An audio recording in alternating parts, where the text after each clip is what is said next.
Bonjour, je m'appelle Arnaud Chapon, je suis chargé de communication à l'autre canal. Voilà, j'ai 46 ans et je suis ravi de travailler pour cette noble institution.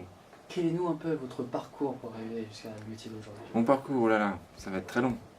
Alors des Non, non, études, non, mais disons que j'ai quand même suivi, en tout cas en partie, des études qui sont en rapport avec mon activité d'aujourd'hui, même si ça n'était pas la première piste que j'ai suivie, puisque j'ai commencé par des études de droit. Je suis rabattu sur des études de communication qui me correspondaient plus. À l'époque, j'ai fait un BTS Action publicitaire et communication. Je crois pas que ça s'appelle encore comme ça aujourd'hui. Ça s'appelait comme ça à l'époque. Après ce BTS, j'ai fait une école qui s'appelle Sub de création à Roubaix. École qui formait au métier de la conception-rédaction et de la direction artistique. On était donc destiné à travailler en agence de pub. J'ai travaillé un peu en agence de pub avant de me rendre compte que l'univers me déplaisait. Et voilà, et par une opportunité liée au hasard, d'ailleurs liée à une rencontre, comme c'est souvent le cas dans la vie, j'ai sympathisé avec le responsable de communication de l'époque d'une salle qui s'appelle l'Aéronef, qui est un peu l'équivalent de l'autre canal, qui est une SMAC à Lille, un peu plus grande que l'autre canal, mais avec le même genre d'équipement, le même genre de mission.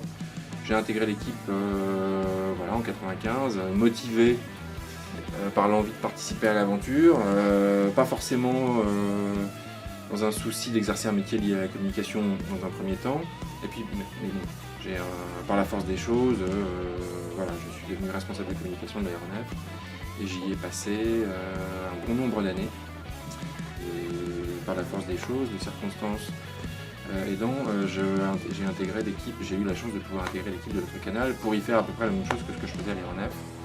Sauf que ici je ne suis pas responsable de la communication, mais un simple chargé de communication, ce qui n'est pas tout à fait la même chose en termes de responsabilité justement, et en termes d'autonomie, en termes de... Voilà, voilà en gros mon parcours professionnel, même si bon, il y a eu diverses petites expériences, mais que je ne vais pas vous mentionner, sinon on va y passer un moment. quel est votre rôle au sein de l'autre canal?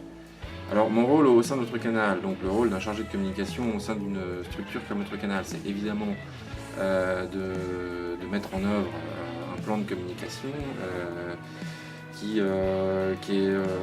comment dire, regroupe diverses activités. On peut déjà séparer la com institutionnelle de la com liée à l'événement. La com institutionnelle, c'est l'image de l'EPCC, de la SMAC, de l'établissement Notre Canal. Ça va se travailler sur le long terme, ça va se travailler avec nos différents partenaires, avec nos différentes tutelles.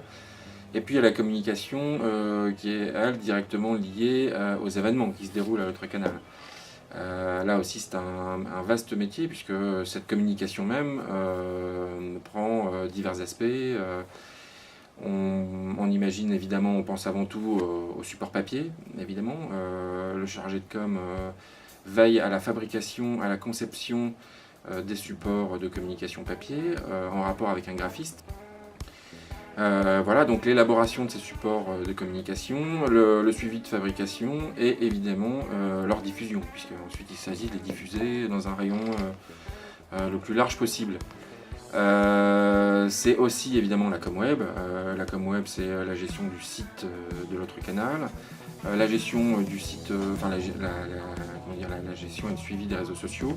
Karine, ma collègue, spécifiquement chargée de cette communication, notamment sur Facebook, sur Twitter.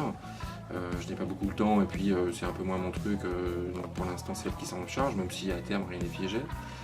Voilà. Évidemment, le chargé de com s'occupe aussi des relations presse. Le but étant de tisser des relations suivies avec un maximum de médias locaux, voire nationaux.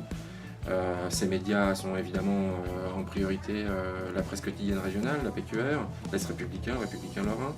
Tous les gratuits, et il y en a beaucoup, tous les gratuits culturels ou un peu moins culturels qu'il y a dans la région, il y en a beaucoup.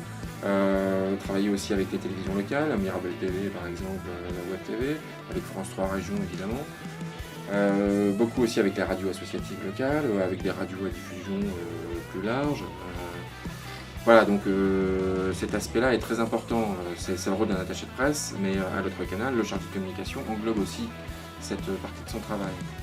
Ensuite, il y a tout ce qui est lié à la promotion même d'un événement en particulier. Je parlais tout à l'heure des supports papier. Eux englobent la programmation dans sa globalité. Ensuite, il y a la programmation spécifique liée à un événement. Ça va être les campagnes d'affichage, l'édition d'un flyer spécifique, la promotion sur divers médias dont que je viens d'évoquer. Mais voilà, en essayant d'imaginer des concours, des places à faire gagner, des petits jeux, des petits quiz sur un événement en particulier. Voilà. Qu'est-ce qu'on peut dire d'autre aussi? Alors évidemment, je suis en relation directement avec les promoteurs, avec les labels, pour essayer d'obtenir un maximum de matériel, des affiches, des disques, tout ce qui pourra m'aider à faire la promotion d'un événement. Dans mon rapport avec les médias, j'essaye aussi de les mettre en relation avec les artistes. Quand un média souhaite rencontrer un artiste, faire une interview, imaginer une rencontre comme celle que vous êtes en train de réaliser, voilà, c'est mon rôle de faire l'intermédiaire, de faire l'interface entre les médias et les différentes productions, les labels de disques. Voilà, c'est beaucoup de choses, je passe des bonnes journées, j'ai pas le temps de m'ennuyer. Voilà. Ensuite, bon, il y a aussi des petits détails à gérer au quotidien, comme la communication interne. Ce soir, nous avons l'Ofofora en concert. Je vais m'assurer que tout soit en place. Les programmes, même si on en fait en saison, il est toujours important que le programme soit à disposition du public dans la salle, que les affiches soient à jour, que voilà, les informations qui défilent sur les écrans soient à jour également. Je fais des petits PDF, des petits trucs. Voilà, c'est beaucoup de choses. Mais c'est un métier passionnant, ça fait longtemps que je l'exerce, je ne m'en lasse pas justement à cause de toutes ces rencontres qu'on peut faire. Voilà, que ce soit avec des professionnels de la communication, avec des artistes, avec des promoteurs. C'est ce qui reste intéressant au quotidien. Quelles sont les difficultés auxquelles vous pouvez faire face dans votre métier? Alors les difficultés, elles sont beaucoup liées à la pression des délais. Voilà, on est sur un rythme, j'établis un plan de com en début de saison, en sachant que voilà, j'ai des dates impératives, des deadlines comme on dit, auxquelles je ne peux pas échapper. Je mets en place un rétro-planning. Et disons que la grosse difficulté, c'est d'avoir un document finalisé au moment même où je suis censé l'envoyer en fabrication, parce que j'ai planifié sa diffusion et sa communication. Donc la grosse difficulté, c'est de me mettre, d'obtenir les bonnes informations de la part du programmateur à temps pour que je puisse les mettre dans le support de communication. Le programmateur, lui, est tributaire des tourneurs, donc c'est difficile de caler. Comme là aujourd'hui, le problème s'est posé cet après-midi. J'ai un flyer qui vante un flyer pour les fêtes de fin d'année qui vante les premières dates de janvier, février, mars 2015. Encore aujourd'hui, j'étais censé mettre le flyer en fabrication à 16h. À 15h50, il y a des informations qui n'étaient toujours pas. Est-ce que telle date est confirmée? Est-ce que tel support se fera bien sur tel concert? Voilà, on est toujours en attente d'informations et c'est un peu stressant. Il faut réussir à gérer son stress, à rester calme, à rester zen pour que tout se passe bien. Mais c'est vrai que c'est une pression importante. Elle est usante sur la longueur, sur la longueur d'une saison. Voilà, l'autre difficulté, c'est simplement qu'on a du mal à faire rentrer toutes nos activités dans l'amplitude horaire qui est la nôtre. Comme je l'ai dit, je suis tout seul pour faire un ensemble de choses assez conséquentes. Et c'est parfois un peu difficile de trouver le temps de tout faire. Voilà, ce sont les principales difficultés. Encore une fois, cette pression du timing, du rétro-planning figé. Alors, je me laisse toujours une petite marge de sécurité, mais cette marge n'est parfois pas suffisante. Voilà. Donc apprendre à gérer son stress et surtout savoir s'organiser.